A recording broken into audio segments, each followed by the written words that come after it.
ข้อคิดจากจิมมี่ ชวาลา และเหตุการณ์พายุปาบึก จากข่าวพายุปาบึกเข้าประเทศไทยทำให้ 12 จังหวัดภาคใต้อยู่ในพื้นที่เสี่ยงต่ออุทกภัย และจังหวัดนครศรีธรรมราชก็คือหนึ่งในจังหวัดเสี่ยงที่ได้รับผลกระทบจากพายุปาบึก พายุที่พัดถล่มพื้นที่อำเภอปากพนังและอีกหลายพื้นที่ของชาวบ้านผู้คนอพยพไม่ทันเจ้าหน้าที่ไม่สามารถให้ความช่วยเหลือได้อย่างทั่วถึงโดยเฉพาะอาหารที่ไม่สามารถจะหาได้ทันทำให้เกิดปัญหาความอดอยากของผู้อพยพโพสต์ความเดือดร้อนผ่าน Facebook Fanpage กรมพลคนใต้และหลังจากข่าวนี้แพร่ไปไม่นานครับก็มีเรื่องน่าประทับใจมากๆเกิดขึ้นเรื่องที่ว่าก็คือคุณจิมมี่ ชวาลา เศรษฐีใจบุญได้เข้ามาช่วยเหลือบริจาคสิ่งของและขนมให้กับผู้ที่อพยพโดยทางเพจได้กล่าวขอบคุณท่านจิมมี่ ชวาลามอบขนมจำนวน 2,000 ปีมูลค่า 520,000 บาทให้แก่ผู้ประสบภัยชาวนครศรีธรรมราชไม่เพียงแค่ขนมเท่านั้นครับแต่ยังบริจาคข้าวกล่องอีก 1,200 กล่องและจัดการบรรทุกใส่รถกระบะยกสูงเองเพื่อนำไปแจกจ่ายให้ผู้ประสบภัยในคืนนั้นที่เกิดเหตุทันทีหลายคนคงสงสัยครับว่าคุณจิมมี่ ชวาลาคือใครเขาคือชายที่บริจาคเงินให้ตูนบอดี้สแลมโครงการ9คนละ 9ที่จะนำเงินไปซื้ออุปกรณ์แพทย์ให้แก่โรงพยาบาล11 แห่งเป็นจำนวนเงินถึง16 ล้านบาทและก่อนหน้านี้ก็ได้บริจาคเงิน26 ล้านบาท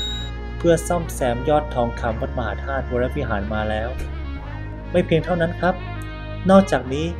คุณจิมมี่ยังบริจาคเงินเป็นค่าอาหารกลางวันให้กับโรงเรียนหลายแห่งโดยไม่ได้ออกสื่อแต่อย่างใดเพียง2 ปีที่ผ่านมาคุณจิมมี่ช่วยสังคมไปแล้วไม่ต่ำกว่า100 ล้านบาทแล้วเขาทำอะไรทำไมรวยจังทางด้านธุรกิจคุณจิมมี่ ชวาลาเป็นที่รู้จักของคนนครศรีธรรมราชว่าป้าจิมมี่โดยบรรพบุรุษอพยพมาจากประเทศอินเดียสมัยสงครามโลกรัชกาลที่ 5บุกเบิกธุรกิจค้าผ้าตั้งแต่พ.ศ. 2500จากเดินเร่ขายจนซื้อตึกได้สืบทอดธุรกิจจนถึงรุ่นที่ 2คือคุณจิมมี่เป็นผู้บริหารปัจจุบันเป็นผู้ค้าผ้ารายใหญ่ในจังหวัดนครศรีธรรมราชคุณจิมมี่มีความเชื่อว่า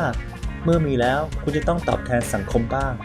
ทำสิ่งดีๆที่สนองต่อหัวใจของตัวเอง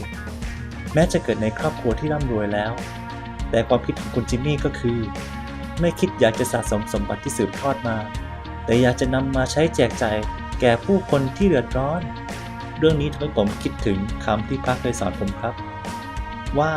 ความแตกต่างระหว่างเศรษฐีกับคนรวยคืออะไรคนรวยคือคนที่มีทรัพย์สมบัติ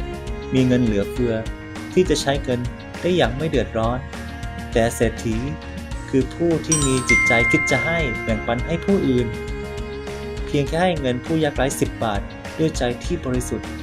เท่านี้ก็เรียกได้ว่ามีใจเศรษฐีได้แล้วครับ Really? นอกจากเรื่องความเอื้อเฟื้อเผื่อแผ่ของคุณจิมมี่แล้วคุณจิมมี่ ชวาลายังเป็นผู้ที่มีความกตัญญูต่อผู้มีพระคุณและแผ่นดินเกิดการทำบุญครั้งใหญ่ๆหลายครั้ง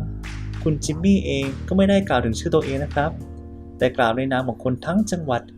อย่างโครงการ9คนละ 9ที่บริจาคเงินจำนวนถึง16 ล้านบาทคุณจิมมี่ก็บอกไว้เลยว่ายอดบริจาคนี้คิดจากจำนวนเงินของคนทั้งจังหวัดนครศรีธรรมราชรวมกันเฉลี่ยบริจาคให้คนละ10 บาทโดยหวังเป็นกุศลร่วมกันของคนทั้งจังหวัดเรื่องของอุทกภัยธรรมชาติเป็นสิ่งที่ยากที่จะหลีกเลี่ยงได้ครับ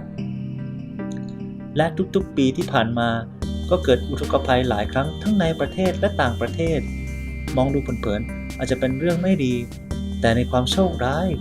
ก็มีความโชคดีอยู่ครับเราได้เห็นน้ำใจมนุษย์ด้วยกันเมื่อเกิดเหตุร้ายเป็นธรรมชาติที่ทำให้เราต้องร่วมมือกันไม่ทิ้งกันเราจะรักกันก็ต่อเมื่อหันหน้าเข้าหากันและคุยกันเห็นได้ถึงสัจธรรมว่าทุกความทุกข์เราสามารถหาความสุขได้ครับคุณจิมมี่ ชวาลาเป็นหนึ่งในตัวอย่างคนคิดดีทำดี แต่ถ้าโลกนี้มีแค่คนดีๆอย่างนี้คนเดียวมันก็ไม่มีพลังมากพอที่จะสามารถเปลี่ยนโลกได้ครับ เราทุกคนควรเริ่มใจเศรษฐีแบ่งปันความรักความเมตตาให้เพื่อนมนุษย์ด้วยกัน และที่สำคัญอย่าหวังแต่พึ่งน้ำบ่อหน้านะครับ หวังแต่ความช่วยเหลือจากผู้อื่น คนเราต้องรู้จักช่วยเหลือตนเองก่อนให้ถึงที่สุดเพราะสุดท้ายแล้วตนย่อมเป็นที่พึ่งของตนครับ หากคุณชอบเรื่องนี้อย่าลืมช่วยกันแชร์และกระจายสิ่งดีๆนี้ให้โลกได้รับรู้นะครับ